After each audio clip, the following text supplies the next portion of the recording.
maibalik ang gobyernong mabilis kumilos. Ito una kong gagawin. Pero kailangan sumagot muna kayo. Kung pare-pareho tayo napapansin.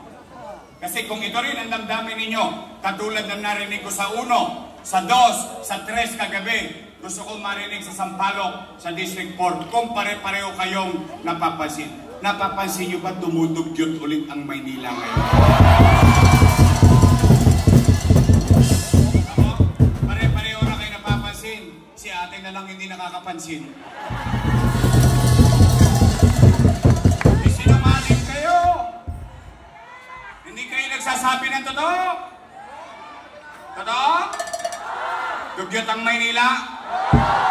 Kaya awa ang Diyos, sa tulong ninyo, nakabalik tayo. Ang una kong gagawin, lilinisin ko muli ang lungsod ng Maynila.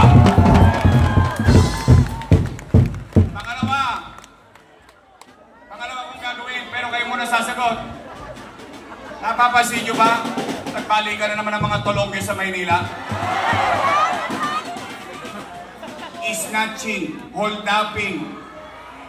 Dito lang oh. Piliin mo, tatawid lang yung dalawang lalaki. Kinaldag yung bag. O tingnan ninyo, dyan sa UST, nangangamba na naman yung mga nanay, yung mga tatay. Galing sa eskwelahan yung anak nila, hindi nila alam kung buhay pa, baka nadali pa ng cellphone. Ano nangyayari sa atin? Totoo ba? Nagkalat na naman ang tulongges? Hindi daw eh. Mababa daw ang crime rate. Kasi hindi nyo nire-report. O sige, iyawa ang Diyos.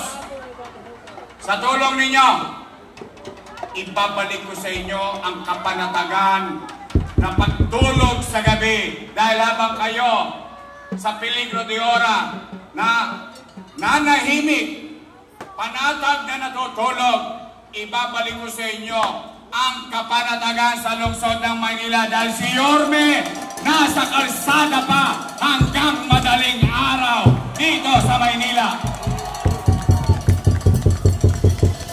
Pangatlo kong gagawin, yung mga nagawa ko na. Itutuloy ko ang pabahay. Itutuloy ko ang magandang eskwelahan. Itutuloy ko ang maayos na health center at ospital na may gamot. Kasi ngayon, ang natitikman ng tao, Iacapsul, Kispirin. Pag minalas-malas ka pa, Simangot. Tama ba? Kung ano ang nakita nyo kanina, itutuloy ko na lang yun. Kaya,